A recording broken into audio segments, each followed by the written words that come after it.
Start के तथागत बुद्ध के राह मार्ग पे चलने के लिए एक छोटा सा प्रश्न कर रहा हूँ, क्योंकि तथागत बुद्ध ने कहा था कि मोह की आकांक्षा इस दुनिया में सबसे बड़ा दुख का कारण है। जो व्यक्ति असंभव की आकांक्षा करता है, अतीत पर पश्चाताप करता है और वर्तमान से असंतुष्ट रहता है, उसे कभी निर्वाण नहीं मिलता। इसलिए ज्ञानी जन सुख और दुख में संभाव रखते हैं। तो तथागत बुद्ध की जो विचारधारा है, जिस तरह से उन्होंने राजमहल को त्याग के, सारे वस्त्राभूषण लग्जरी लाइफ को त्याग करके जीवन पर्यंत उन्होंने बाद में पैर में अपने जो खड़ाऊ तक नहीं पहनी और इस बुद्ध धम्म को देश दुनिया तक पहुंचा दिया। तो पूज्य भंते जी से मैं ये थोड़ा सा जानना चाहता हूँ, क्या तथागत बुद्ध की तरह ही बुद्ध धम्म के लिए उनके जो अनुयायी हैं, बुद्ध के मार्ग पे जो चल रहे हैं और समाज में एक जागरूकता फैला रहे हैं, क्या तथागत बुद्ध की तरह ही हमारे जो भंते जी है उनको भी इसी तरह से जो है समाज के लिए कार्य करना चाहिए? हाँ, इसी तरह करना चाहिए जी। और कर भी रहे हैं भिक्षुगण, है ना, और उनके सभी अनुयायी कर रहे हैं काम। लेकिन एक बस बात है कि अगर हम बात करें कि बुद्ध ने उस समय में बिना खड़ाऊ चप्पल आदि के चला, तो आज से 2500 वर्ष पहले, 2600 वर्ष पहले की हम बात अगर देखेंगे तो उस समय का वातावरण कुछ अलग था। ठीक है, वो परिवेश अलग था। आप सोचे ना, उस क्षण की कल्पना करिए जब लोगों के पास खाने के लिए अपने भोजन नहीं होता था। उस समय की बात बुद्ध करते हैं, तो उस समय चारिका भी बुद्ध करते थे। क्योंकि भिक्षु जो होता है, एक जो सन्यासी होता है, वो पूर्ण रूप से एक भिक्षु का जीवन उपासकों के ऊपर निर्भर है, उपासकों के ऊपर निर्भर है। क्योंकि भिक्षु अगर भोजन कर रहा है तो वो भी उपासक के द्वारा दिया हुआ भोजन करता है। एक वस्त्र चीवर भी है तो वो भी दान करता है, एक कोई उपासक तो पहनता है। मतलब जो भी चल रहा है वो उपासकों के द्वारा चल रहा है। तो उस परिस्थिति की अगर हम बात करेंगे तो उस समय भी बड़े बड़े दानी हुए, जैसे अनाकपिंडक के जैसे लेकर हम देखें तो कितने बड़े बड़े भगवान के लिए विहार बनाए लोग कि रहें भगवान, अच्छे से धर्म का प्रवर्तन करें, उपदेश करें। लेकिन आज की स्थिति के अनुसार हम देखें कि हम लोग उस लाइफ को बिना धन के हम लोग रहें, तो इस समय के अनुसार बिना धन का जीना मुश्किल है। क्योंकि ये प्रैक्टिस लाइफ में नहीं हो सकता है। पैसा इसलिए नहीं है कि हमको निर्वाण तक ले जाता है, पैसे से व्यक्ति धन से निर्वाण तक नहीं ले जाता है, लेकिन पैसा आज इस समय की आवश्यकता है। हमको दिल्ली जाना है तो पैसे की आवश्यकता है, साधन की आवश्यकता है। आज की स्थिति, नेचर इतना खराब हो चुका है कि अगर हम बिना पाँव में चप्पल के अगर चलें, बिना जूते के चलें, तो इतने ऐसे ऐसे वातावरण खराब हो चुके हैं कि व्यक्ति बीमार हो सकता है। तो वातावरण जो है बहुत ही परिशुद्ध नहीं है इस समय का। इसके वजह से इन समय के बदलते हुए परिस्थिति के अनुसार भिक्षु के लिए भी जरूरी है एक अच्छा सा जीवन, घर, उनके लिए विहार हो, अच्छा से भोजन की व्यवस्था, अच्छा से इलाज की व्यवस्था, अच्छा से चलने की व्यवस्था। क्योंकि आज के समय में वो स्थिति नहीं रही कि भिक्षु पैदल जाके 200 किलोमीटर पैदल जाएगा तो जाता ही रह जाएगा। और आज के तो उपासक इतने सामर्थ्यवान हैं, बड़े बड़े कोठी महलों में रहते हैं, तो भिक्षु के लिए तो छोटा सा कर ही सकते हैं जीने के लिए। तो भिक्षु कर रहा है, लेकिन परिस्थिति बदलते हुए परिस्थिति के अनुसार कुछ चीज़ें बदली भी जाती हैं जो उसके डेली लाइफ में है। तो ऐसा है, भिक्षु का जीवन मुख्य उद्देश्य मात्र एक है कि बुद्ध धर्म का उपदेश, बुद्ध के जो उपदेश हैं, ये कल्याणकारी मार्ग जो है सब तक पहुंचाए, उस कल्याण तक सबको लेके जाए। बस एक ही उद्देश्य है भिक्षु का, उसका कोई और उद्देश्य नहीं है। क्योंकि उसके पास न घर है, न अपने बंगले हैं, न महल है, न कोई बेटा है, न बेटी है, न पत्नी है, न माँ है, न बहन है, कोई नहीं है। उसका माँ और बहन ये समाज है। क्योंकि भगवान कहते हैं मातु पितु पट्ठानंग पुत्र दारस संग हो अनाकुला चकमंता एतंग मंगल मुत्तम। जैसे एक माता अपने पुत्र को स्नेह करती है, वैसे समाज के प्रति हम सबको, एक इकलौते पुत्र को जितना माता ज्यादा प्रेम करती है, क्योंकि एक बेटा होता है उसका, क्योंकि वो नहीं होगा तो बेटा ही नहीं रहेगा फिर। तो इकलौते पुत्र को जैसे माता स्नेह करती है, प्रेम करती है, वैसे ही एक श्रमण को, भिक्षु को, एक उपासक उपासिका को, इस समाज को अपने इकलौते पुत्र की भांति समझ के प्रेम करना चाहिए, करुणा करना चाहिए। तो यही बुद्ध का उपदेश है, ऐसा एक डेली लाइफ में करना चाहिए। जी, बहुत अच्छा भंते जी ने बताया कि ये सच भी है कि पैसा ही सब कुछ नहीं होता है, और ये भी सच है कि पैसे के बिना भी कुछ नहीं होता है। तो ये धम्म कर्म को आगे बढ़ाने के लिए पंते जी का जो है वो बात बहुत अच्छी लगी, बहुत ज़रूरी है, क्योंकि ये शुरू इस पद्धति में है भी कि दान से ही जो है ये प्रक्रिया बढ़ती है। और चूँकि इतना पंते जी है ना, इतना महान धर्म है ये कि बड़े बड़े राजा महाराजाओं ने इसको अपने राज्याश्रय से बढ़ाया है, आगे बढ़ाया है, सम्राट अशोक जैसे लोगों ने बढ़ाया है। और जैसे हम लोग समाज में बड़ी बड़ी बातें करते हैं, सम्राट अशोक, संघमित्रा थी ना उनकी पुत्री, संघमित्रा पुत्री थी ना, और बेटा का नाम क्या था? बेटा का नाम महेंद्र था। उन्होंने बौद्ध धर्म के प्रचार प्रसार के लिए शायद श्रीलंका भेजा था ना। इसके बाद में अपना बेटा और बेटी को धर्म के प्रचार के लिए कई जगह भेजा और इसको लगाया। वो चाहते तो सम्राट थे, राजा थे, किसी स्टेट का उनको राजकुमारी बना देते, बेटे को भी बना देते, लेकिन उन्होंने उसको कारवां को लगाया। जब उन्होंने धम्म का जो है, धम्म में आए, बुद्ध धम्म में आए, तो उन्होंने आज हमारे समाज में बड़े बड़े करोड़पति लोग हैं, तो अपना परिवार, अपने बच्चों के लिए बड़े बड़े फ्लैट चाहिए, बड़े बड़े प्लॉट चाहिए, ज़्यादातर इसमें बिजी हैं, वो भी सब जरूरी है।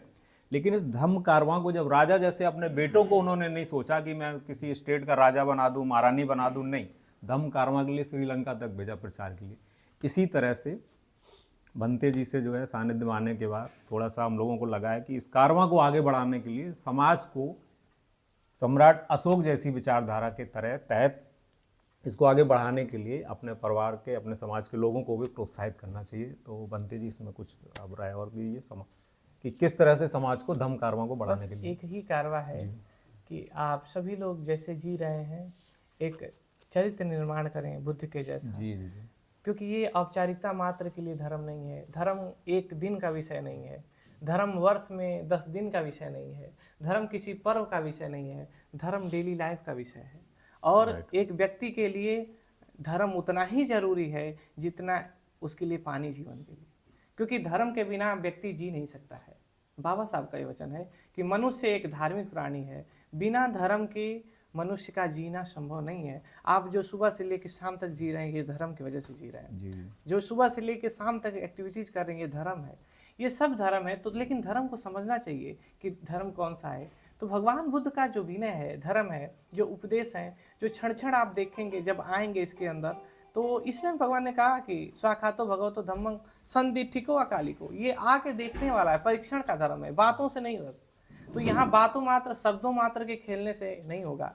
बस आप लोग आएँ और धर्म के मार्ग पे आएँ, गुरुओं के सानिध्य में आएँ, और एक अच्छे गुरु की भी तलाश करें जो आपको सही मार्गदर्शन करे और सही से सीख दे, ज्ञान दे कि धर्म कैसा है, कैसा होता है। और आप सभी के लिए, जैसे एक भिक्षु के लिए उसका पूरा आश्रित जो है उसका जीवन, वो समाज की वजह से जी रहा है। हम जी रहे हैं तो इसमें समाज का हाथ है। एक उपासक हमको दान करता है, हर तरीके का जो आवश्यकता है पूर्ति करता है, जो भिक्षु जीता है। तो वैसे समाज के हर व्यक्ति को अपना छोटा सा अंश, अगर छोटा समाज में अपना योगदान करे, तो ये समाज आज जो धर्म की हम चाह कर रहे हैं वो होने में कोई समय नहीं लगेगा। तो यही सब बस उपदेश है और संदेश है हमारे। जी जी, बहुत साधुवाद भंते जी आपका। और हमारे बीच में मौजूद हैं परम आदरणीय जो है प्रेम नारायण जी बौद्धाचार्य जी हैं। तो आज आप जो है भंते जी से कुछ अपने जानकारी लेना चाहेंगे बौद्ध धर्म के बारे में। भंते जी, हम ये जानना चाह रहे हैं कि 14 अक्टूबर 1956 में परम पूज्य बोधिसत्व बाबा साहब डॉक्टर भीमराव अम्बेडकर ने बौद्ध धर्म की दीक्षा ग्रहण की, और उसके बाद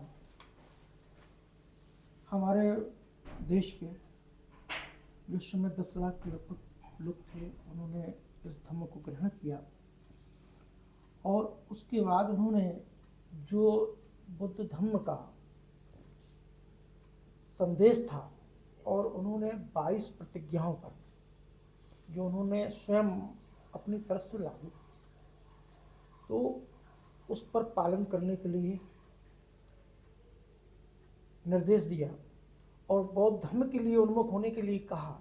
लेकिन लोग उन्मुख हुए, लेकिन जो उनकी 22 प्रतिज्ञाएं थी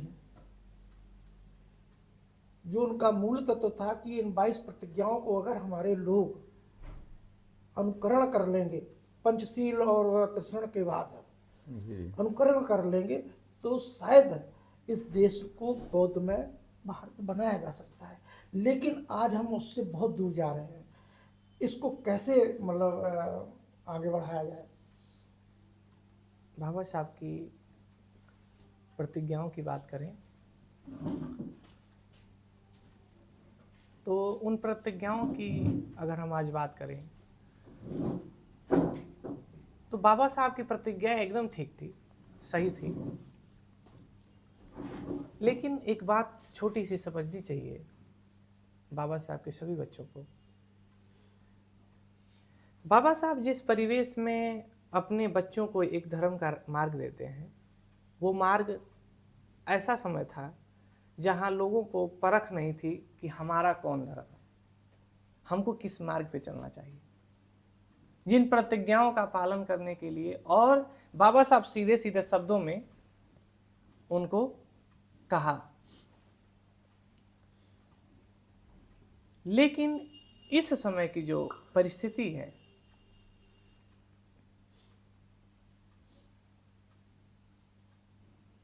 उस परिस्थिति के अनुसार अगर हम बात करें तो बाबा साहब की प्रतिज्ञाओं से पहले भगवान बुद्ध का जो उपदेश है उसमें एक सूत्र हम लोग पढ़ते हैं, नत्थि में शरणं बुद्धो में शरणं वरं एतेन सच्चवज्जेन होतु ते जय मंगलम होतु में जय मंगलम। जी बुद्ध की शरण के अलावा हमारी कोई दूसरी शरण नहीं है।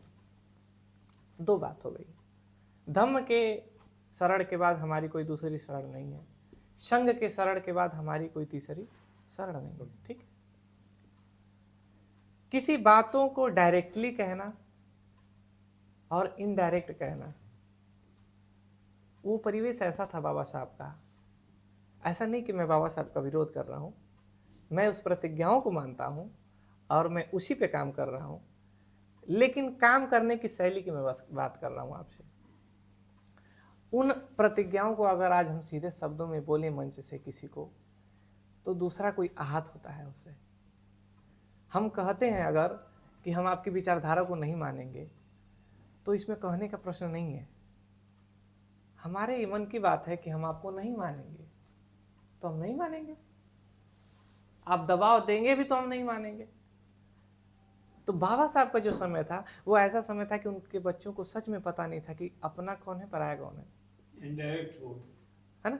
तो डायरेक्ट बाबा साहब ने उस समय बोले। लेकिन आज का परिस्थिति ऐसा है कि अगर इसको हम डायरेक्टली बोलेंगे तो बाबा साहब के ही कथनों पे हम लोग थोड़े से खड़े नहीं उतर पाएंगे, क्योंकि उससे आक्रोशता फैलता है। लेकिन बुद्ध का जो तो धर्म है वो एक महाकारुणिक है, सागर के सबको समाहित करने वाला है, सबके ऊपर करुणा करने वाला है। तो इसलिए उन प्रतिज्ञाओं को तो मानना है, ये सत्य बात है। उन प्रतिज्ञाओं के बिना हमारा कुछ कल्याण नहीं हो सकता है, उनको मानना पड़ेगा। और उसी के अनुसार पंचशील के बाद, अष्टांगिक मार्ग के बाद प्रतिज्ञाओं पे काम करते हुए हम लोग को आगे बढ़ना चाहिए, तब जाके उन्नति होगा। लेकिन उन प्रतिज्ञाओं को आज इनडायरेक्टली कहना पड़ेगा और समझना चाहिए सभी बौद्ध अनुयायियों को, क्योंकि नथी में शरण नहीं है। हम बुद्ध को मानेंगे, इसके अलावा कोई हमारी दूसरी शरण नहीं है। तो इसका मतलब इकलौता कोई शरण है हमारे लिए तो बुद्ध है, धम्म है, संघ है। तो यही बात है मेरी कि कुछ बातों को हम इनडायरेक्टली समझ के और उन पे ही काम करें, उन प्रतिज्ञाओं को हम माने, लेकिन वो प्रतिज्ञा इसमें समाहित है। एक सूत्रों में, एक सूत्र का आप निगमन करते हैं, उसका तो विश्लेषण खूब करते हैं उसका, है ना, उस पर प्रकाश डालते हैं, तो उसको एक एक शब्द को लिखते हैं। लेकिन वो सूत्र को आप देखेंगे तो छोटे शब्दों में रहता है ना। तो 4 का स्क्वायर है तो 4 में उसमें 2 4 छुपा हुआ है, लेकिन वो लिखा जा रहा है एक शब्दों में। तो ऐसे सूत्र हैं जो उन सूत्रों को समझना चाहिए। तो यही मेरा संदेश है, और कोई दिक्कत नहीं है। बहुत अच्छी बात है कि हम प्रतिज्ञाओं के हिसाब से ही कार्य करें, लेकिन उसको इनडायरेक्टली इस समय, क्योंकि जिससे दूसरा कोई भी समझ पाए। क्योंकि आज का परिवेश जो है, बाबा साहब का और भगवान का जो धर्म है, भगवान बुद्ध का, वो धर्म विशेष मात्र के लिए बन चुका है। इसके लिए, इसको पूरा करने के लिए उन प्रतिज्ञाओं को समझना चाहिए और अपने आप में आत्मीयता से समझ के और उस पर चलने का समय है बस। बंते जी ने बहुत ही अच्छे तरीके से जो हमारे दिमाग में थोड़ा कन्फ्यूजन था उसे बहुत ही अच्छे तरीके से समझाते हुए हम सब लोगों को अच्छी तरीके से बताया कि बुद्ध के अलावा कोई शरण नहीं है, न तुम्हें शरण बुद्धों में शरण वरण कह के बताया। और मुझे भी उस चीज़ को अच्छी तरीके से समझने में शक्ति मिली। तो मैं बुद्ध जी भंत जी को बारंबार वंदना करता हूँ। और जो बैठे हुए सभी लोग हैं सभी को नमो बुद्धाय जय। साधु साधु साधु।